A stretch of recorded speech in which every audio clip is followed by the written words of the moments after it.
once again, we would like to welcome back the acting Sangguniang Kabataan Provincial Federation President and the CYLC Camp Coordinator, Honorable Roy T. Buendia. To come forward and introduce our campers, let's give him a big round of applause.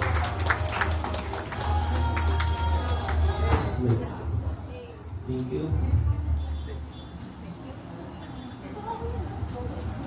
Sa ating very sportive Provincial Governor, Honorable Patrick Villanueva, sa aking kasama sa Sangguniang Pandalugan, Acting PBA Ma'am Joy Tomayo, sa ating Provincial Director, Sir Derek Rizal, represented by Sir William Adriano, sa ating kakasama natin si Ma'am Camille,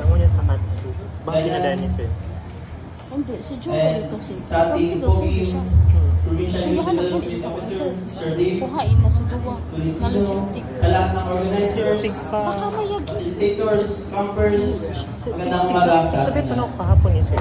Si Joel dahil ito pa dahil. Papaat ka na ng document. Screenshot mo lang kung Kaya lang siya naman mo. Kasi ako We sa sila proudly sa acknowledge all the campers from the different municipalities of Caguanes who are here with us for the Caguanes Youth Leadership Camp 2026. Yes.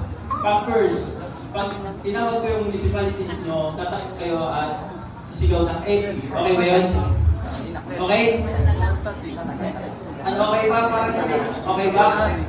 Okay. Sige, ready na? Ready na ba? Okay. Nasaan ang mga taga Bagamanok? Wala. Andun yung mga taga Bagamanok. Okay, sige. Next. Mga taga Biga. Alin. Sige, taga Biga. Dito. Mga taga Panganiban. Tayo. Tayo dapat. Ano? Isa lang, mag-isa, Panganiban. Mag-isa lang. Ito, sunod. Karamuran. Ulit. Karamuran. Para hindi sige po si Ma'am, yung nandun sa likod. Yung nakapink. Ulit. Karamuran. Next. Pandan. Ngayon na, ulit. Malakas dapat. Ulit. Pandan. Ayun. Yung municipality of Baras.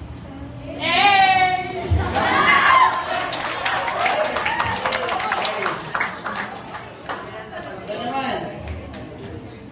Municipality of Bigmoto. Yung malakas. Yung Bigmoto.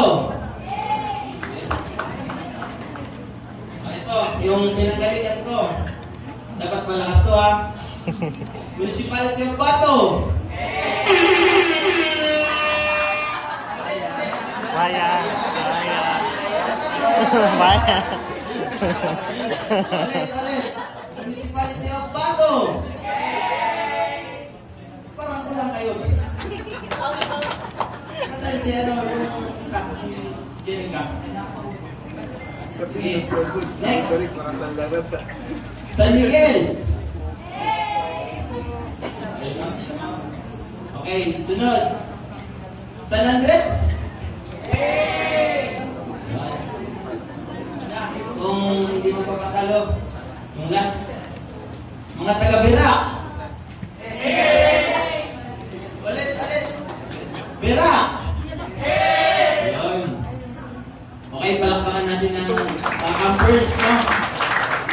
Now, your active participation and commitment to learn and leadership are truly commendable. May this camp inspire you to become responsible, confident, and passionate young leaders who are ready to make a positive difference in your communities. Once again, congratulations, campers, and thank you for being part of this meaningful journey. Enjoy the camp, make new friends, learn from one another, and the most important, Let your leadership shine. Isang A naman dyan sa lahat. A. Isang 1, 2, 3, A! Thank you. Thank you so much, PBM Buendia. Maraming salamat po sa pag-audience checking ng ating mga campers. And also, we formally start our program to spark our enthusiasm and to set an inspiring tone for this dynamic leadership event. Let us welcome the BILG Catanduanes Provincial Director and Training Management Vice Chairperson, PD Oderico S. Rizal Jr. specified to be represented by the LG007, Mr. William E. Atea. A round of applause, everyone.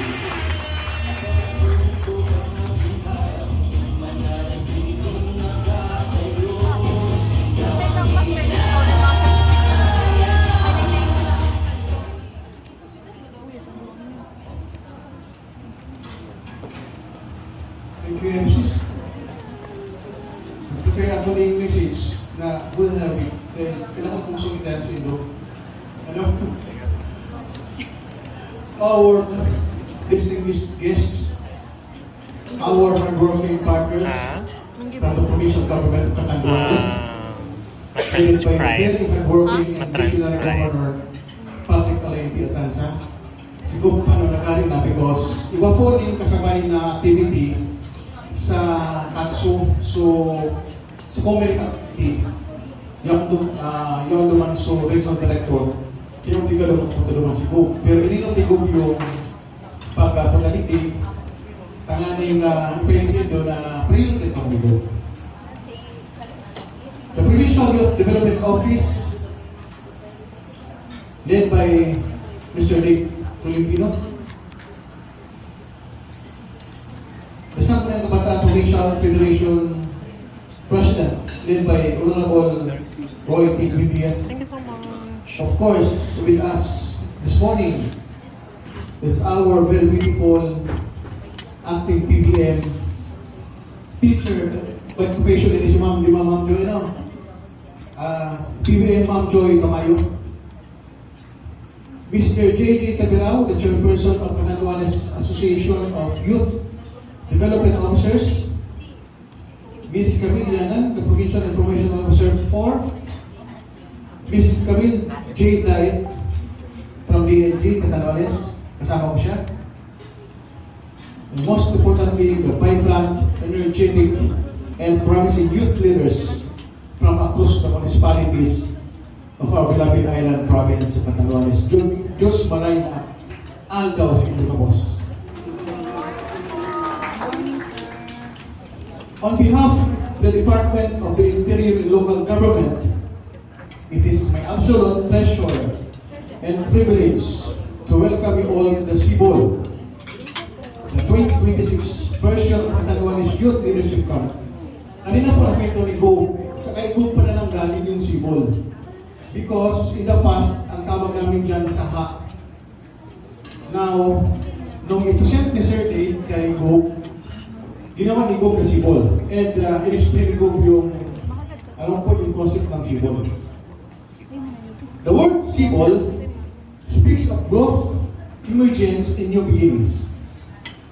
It represents a seed taking root and pushing through the soil to reach the light. Kami igop na sinabi kanina. Look around this room today. Tingnan niyo po. You are the young sprouts of Catanduanes. The future. But more importantly, the active partners in today's local governance and nation building.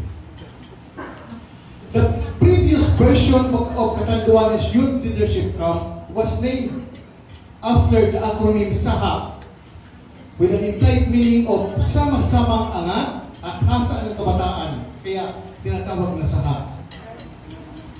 But you know what sa is in our Catanduanes dialect. Alam niyo yan kung anong sasabihin ng SAHA. Now, our theme for this year's camp, different context, common aspirations, hits at the very core of what leadership and local governance is all about. You come from different barangays, different municipalities and unique personal backgrounds. Iba-iba ang pinagalingan nyo, iba-iba ang personal na background nyo. Kaya tinatawag siyang unique personal backgrounds. Some of you hail from coastal towns facing the open Pacific, others from inland communities. Each with your own distinct daily challenges. Kanya-kanya tayong kinakaharap, ano? Cultures and perspectives. Yet, despite this different context, you are gathered under one roof because you share a powerful, unified thread, a common aspirations for a safer, more progressive, accountable, and resilient Catanduanes. Nakakaya tayo dyan sa aspiration niya. Our participants here today are composed of the SK Municipal Federation's officers, youth organizations, youth serving organizations, LYDCs, and school leaders. Tinanong ko kanina si Sir Dave, sabi niya 50. Tama ka? 50? Okay. Catanduanes Youth Leadership Camp 2026 brought together dynamic young leaders from across the island for 3 days of interactive workshop. When we say interactive, hindi pilit yung iba hindi nakikioperate. Ibig sabihin, interactive, lahat po napaparticipate. Leadership talks, team building activities, and values formation sessions. It is organized in celebration of Linggo ng Kabataan, held every August. That's why yung mga previous na youth leadership camps Catanduanes, always August po yan ginaganap because part po siya ng Linggo ng Kabataan celebration. It is held every August in line with Republic Act 10742. Ang Republic Act 10742, yan po tinatawag natin Sangguniang Kabataan Reform Act of 2015. Tandaan niyo po yan. It is adopted from DIH initiative launched in 2021 titled Bicol Youth Leadership Camp. Ito po ay nasimula noong 2021 na kung saan pumunta dito yung mga taga-region and big launch itong Bicol Youth Leadership Camp. And eventually, ginawa natin, tinawag natin Catanduanes Youth Leadership Camp. Yung Bicol Youth Leadership Camp, nagmula pa kung 2021, it was dubbed as the Barangay para sa Kabataan, an advocacy campaign and capacity development activity pioneered by the DIH Regional Office No. 5. Ano ang purpose? To build a culture of camaraderie and leadership so as to empower the Bicolano youth to actively participate and engage in local governance. So, active partners kayo in local governance. From 2022, Catanduanes Youth Leadership Camp produces almost 250 emerging leaders. So pag 250 kayo, itong 50 participants na to, kasi pang-lima na to. Pang-lima na 2 taon ng celebration ng Catanduanes Youth Leadership Camp. Kung every celebration, every leadership camp, every year, 50 ang participants, nagmula tayo ng 2022, 2026 ngayon, pang-lima to, and therefore, pang 250 kayong mga emerging leaders building the next generation of empowered, social responsible Catanduanan youth. We are in the 5th year of its implementation in the province of Catanduanes. Ito lang po ang only province in the Bicol region na regularly holding this kind of annual youth leadership camp sa buong Region 5. Kaya palapakan natin ang Catanduanes. Tayo lang ang gumagawa nito. Regularly, taon-taon. Pero, ito po nakakalungkot. But honestly, nothing very significant has changed. The quality and effectiveness of SK leadership across the province remains very problematic. The SK leadership landscape remain unchanged. Hindi na mabago yung quality ng SK leadership. Remain unchanged as it was before. Wala noon hanggang ngayon, ganun pa rin po ang quality ng leadership ng mga SK na meron tayo. The level of SK compliance to programs, projects, and activities required of them under Public Act 10742 is still at an alarming stage. Nakakalam na po. The functionality of SK in the province is very alarming. When we talk of functionality, pag narinig niyo po ang functionality, ang meaning po niyan, yung pagkandak ng monthly meetings, pagkandak ng katukunan kabataan meetings, ang ano po, ang SK meeting, ginaganap yan every month. Once a month lang yan. And yet, hindi pa call na meeting yung ibang mga SK despite isang beses lang sa isang buwan. Yung katipunan ng kabataan, once every 3 months or every quarter, hindi pa rin nagagawa ng ating mga SK chairman na magpatawag ng katipunan ng kabataan. The posting of financial documents doon sa tinatawag natin SK for Disclosure Policy Board and many others, hindi pa rin nagagawa ng ating mga SK officials. Worse, some of our SK officials, after the assumed position, have resigned.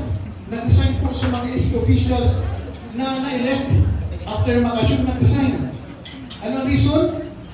Various reason. Yung iba pumunta ng Manila, naghanap ng trabaho. Despite na mayroong honorarium na binibigay sa mga SK officials under the SK Reform Act of 2015. Mayroong binibigay honorarium. 25% ng SK annual budget na pupunta sa honorarium ng mga SK officials. Pero kahit mayroong honorarium, yung iba, nagre-resign pa rin. Yung iba, hindi pa rin ginagampanan ng mga iso kanilang mga trabaho. Kaya minsan, hindi natin maalis yung mga negative na narinig natin galing sa iba about sa mga SK. Under the SK Reform Act, SK can manage their programs, projects, and activities and disburse their own fund. Kayo na po ang gumagawa ng plano, budget, at kayo rin po nag-disburse. And yet, hindi pa rin nag-disburse ng pondo, despite natin ang pondo. SK fund utilizations in the province of Catanduanes were significantly low. Ababa, grabe. May mga munisipyo ng zero. May mga munisipyo hindi na umabot ng 15%. Imagine, mayroong pondo. So, kasi ang problema.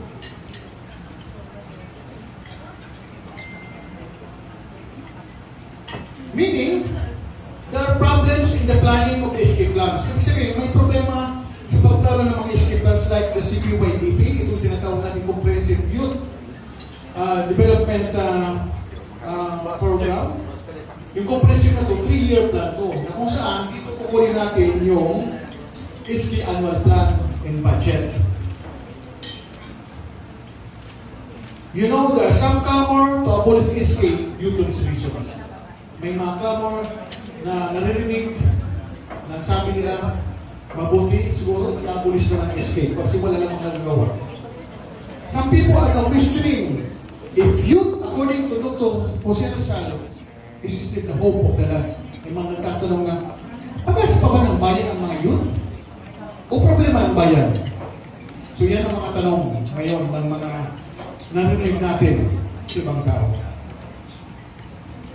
Barangay SK election is forthcoming. If not postponed. Kung hindi ma-postpone, forthcoming to. Kasi, kung hindi po ma-postpone, ang election ay gaganapin sa November 2. Ito ang paparating na November 2, 2026. And the term of the newly elected barangay and SK officials will commence on December 1, 2026. Yung maiinig sa November 2, paparating na November 2, magsisimula ang term nila sa December 1, 2026. based on existing approved law that was even affirmed by the Supreme Court, the newly assumed barangay district officials, itong mga elect sa November 2 na mag-assume sa December 1, 2026, ang term nila ay magiging 4 years. So, magkakaroon tayo December 1, 27, 28, 29, 30. Ang susunod na election is on November 30. 2030. November 2030. Kung hindi ma-postpone.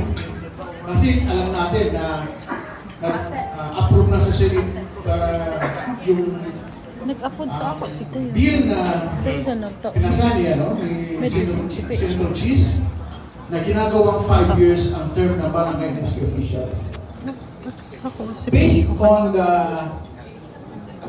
Senate version, as proposed by Senator Cheese Escudero, You may not pick up your record. it's not yet a law. Hindi pa siya batas, ano? For the information of the group, hindi pa siya batas. Okay. Bill pa lang siya. Kailangan siya aprobahan ng presidente para maging batas bago implement. The term of the incumbent, itong incumbent, ibig sabihin yung mga nakaupo ngayon, yung mga SK at bank officials na nakaupo ngayon, kung ma-approve ng presidente itong bill na inihain ni Senator Jesus Cudero, magiging 5 taon na po ang term ng ating mga barangay officials. Ibig sabihin, yung nakaupo ngayon, magtatapos ang term nila sa 2028. The term will end on 2028, and yung maiinig sa 2028, this November 2028, magkakaroon na ng 5-year term. But for your information, pag tatlong postponement na to, kung ma-approve ni Presidente itong postponement ngayon, pag tatlong postponement na to.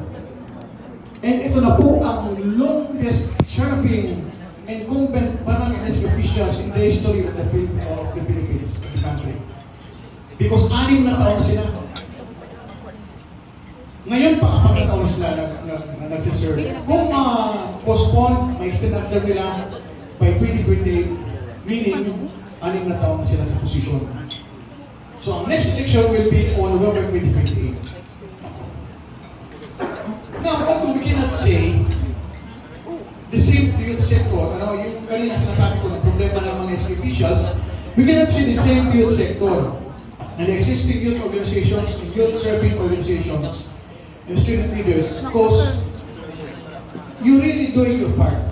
Makikita naman natin sa mga barangays na really ginagawa ng mga youth organizations, the youth serving organizations, the student leaders sa school, ang kanilang parte, ang kanilang responsibilidad. But unfortunately, sa mga SK officials talaga, kung ako ang tatanungin, I will rate them faith in terms of performance. That's why I challenge the participants of this 2026 version of the Catanduanes Youth Leadership Camp to really make a difference and to be the catalyst of change that we are aiming for. Sana subas na to, maging catalyst ka mo and make a difference in the lives of the Catanduanes.